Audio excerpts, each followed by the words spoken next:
Direito muitas vezes causa dúvidas nas pessoas. Pensão por morte é um dos temas que eu acredito que mais gere dúvidas nos escritórios aí de advocacia. Quem vai tirá-las é a doutora Silvia Gazda. Obrigada, doutora, a partir de agora, toda terça-feira com a gente, tirando essas dúvidas aí dos telespectadores.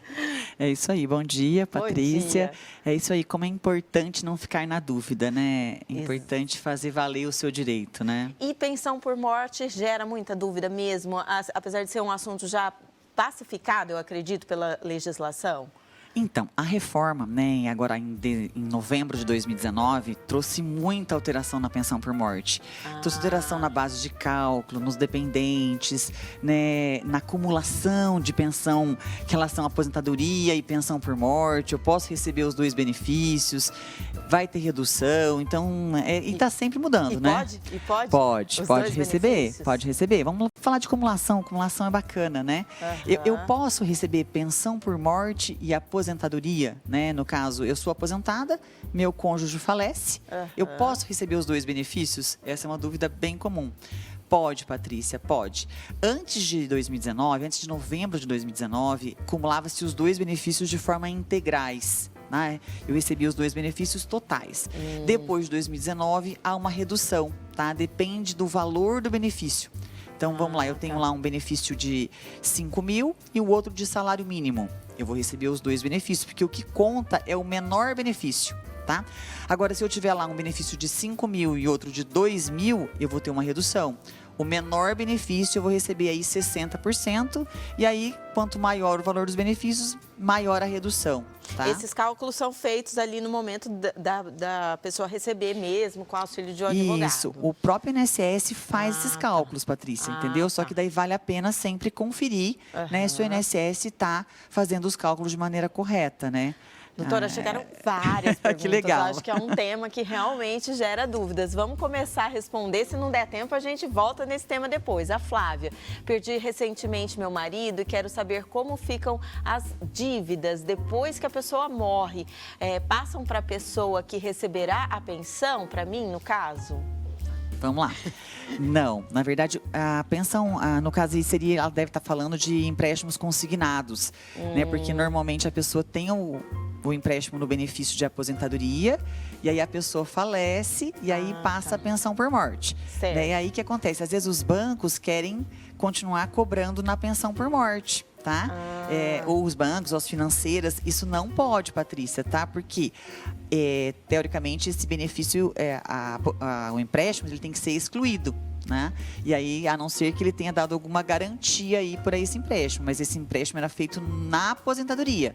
Ele não pode ser cobrado automaticamente na pensão por morte. É como tá? se tivesse uma quitação aí desse Exatamente, empréstimo. é como se tivesse uma quitação. Que quem fez esse empréstimo foi a pessoa, o instituidor do benefício de aposentadoria, não o dependente da pensão por morte. Porque às vezes quem está recebendo essa pensão por morte pode até ser um menor.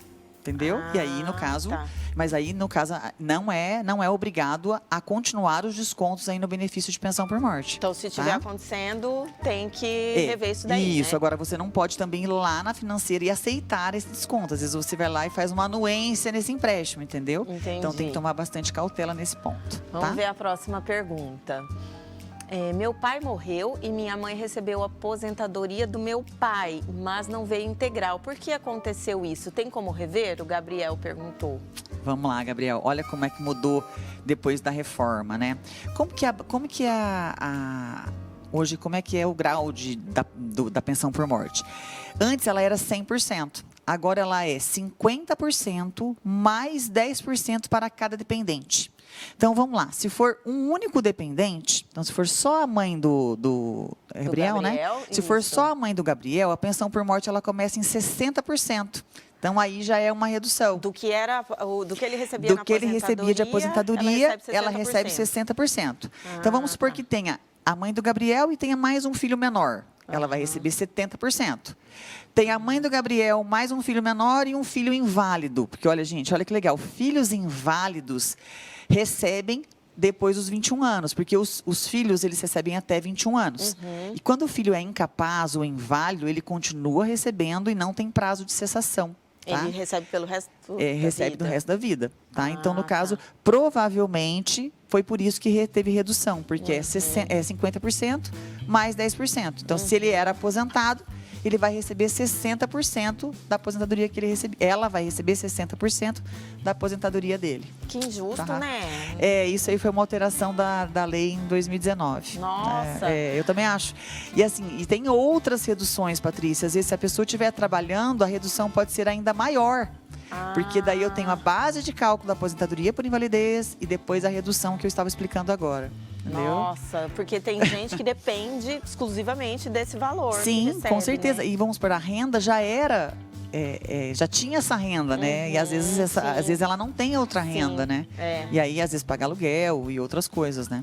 E não tem como entrar com ações. Isso, para essa redução, não tem. Está sendo discutido, foi boa, Patrícia, está sendo discutido a inconstitucionalidade dessa base de cálculo, tá? Mas ainda não tem decisão ainda final na justiça, tá? Tem que aguardar.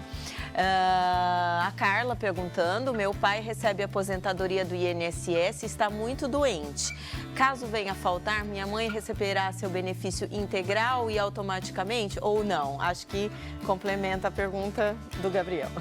Isso, na verdade, não é integral, né? Porque é 50% mais 10% para cada dependente, né? E não é automático, tá? Você tem que pedir, fazer o pedido no INSS e a pensão por morte, ela tem alguns requisitos, tá? Por exemplo, a pessoa tem que ter qualidade de segurado ou estar recebendo algum benefício do INSS, como esse caso aqui ela está recebendo, né? Para receber, a pessoa tem que ter pelo menos 2 anos de união estável ou casamento, tá? Se você não tiver pelo menos 2 anos, você vai receber por 4 meses apenas, Patrícia. Tá? Nossa, tem isso também. Tem isso também. Se você não conseguir provar que eu moro com essa pessoa há 2 anos ou sou casada há 2 anos, tá? Ela vai receber apenas por 4 meses, tá? Mas ali me parece que não é o caso. Aí ela, mesmo assim, não é automático. O que ela tem que fazer? Isso, ela tem que entrar no meu INSS, fazer o agendamento, né? Fazer o pedido, né? Solicitar a pensão por morte. O INSS não te manda sem você requerer. Tá? O INSS ele tem que ser provocado. O meu tá? INSS é aquele aplicativo que a gente tem. Isso, aquele aplicativo. E o telefone 135 também. 135 também. Você pode agendar pelo 135 ou pelo aplicativo do meu INSS. E demora para a pessoa começar a receber? Porque quando a gente fala em INSS é tudo complicado, então, né? Depende, Patrícia. Na verdade, o INSS tem implantado até alguns robôs para tentar agilizar essa fila aí. No caso da pensão por morte, parece que está sendo implantado também. Mas demora um pouquinho, tá? Não tem como eu dizer. Depende aonde vai cair esse julgamento, como vai ser, se a documentação está toda correta. Daí o que falta no INSS, às vezes, é esclarecimento, né? Porque como que é essa documentação, né? Como que faz protocolar, né? E aí, às vezes, sem orientação, a pessoa fica meio perdida. Exatamente. Ali, né? Exatamente. Tem mais perguntas, Su? Dá tempo? Tá chegando um monte de perguntas, a Suzana falou. O Fernando, uma viúva que recebe pensão por morte já tem atingido idade para aposentar, pode acumular e receber os 2 valores de pensão e também da aposentadoria? É o que a gente estava explicando no começo, né?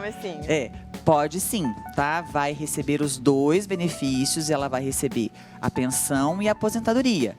Só que vai depender, né? A acumulação, se os 2 benefícios vão ser integrais, vai depender do valor do menor benefício. Então, congela-se o maior benefício e o menor benefício sofre uma tabela. Se esse benefício for salário mínimo, não tem redução nenhuma.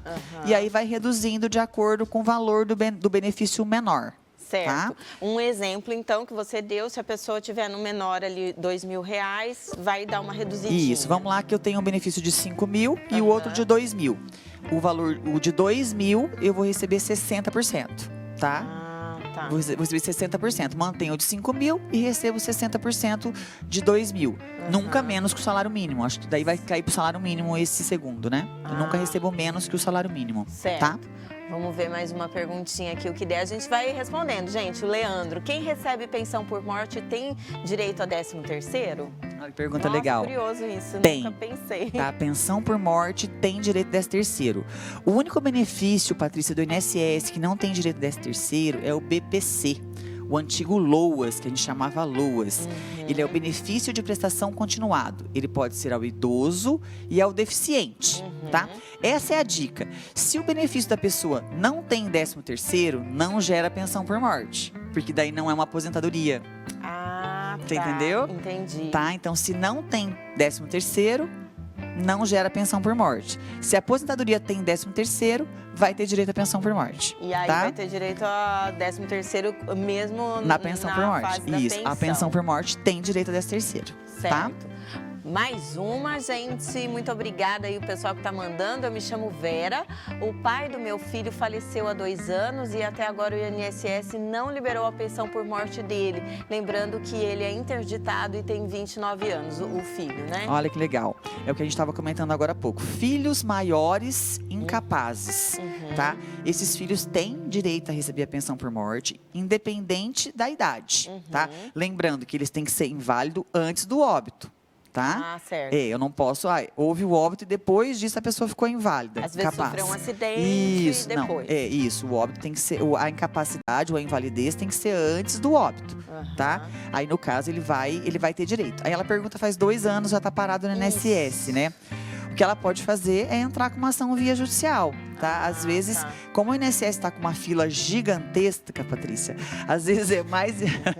olha aqui, às vezes é mais rápido ele entrar com uma ação na justiça, né? E às vezes sai um pouco mais rápido do que às vezes esperar a fila do INSS. Nossa, que... É porque, vamos supor, quando eu tenho um filho incapaz, maior de idade, eu dependo de uma perícia. Né? Sim. E as perícias estão meio tumultuadas no INSS, entendeu? É crônico isso, aliás, né? É isso aí. Doutora Silvia, muito obrigada pela sua presença. Queria mostrar o Instagram do seu escritório, né? Tantos anos aí de estrada, né? Quantos anos já no direito? 20, tô fazendo 20 anos já. Parabéns, que bom tê-la aqui nessa comemoração dos 20 anos. Então, quem quiser conhecer o trabalho do escritório da doutora Silvia Gazda, o marido junto, né? Isso. Gente, tem muita informação lá, vídeo.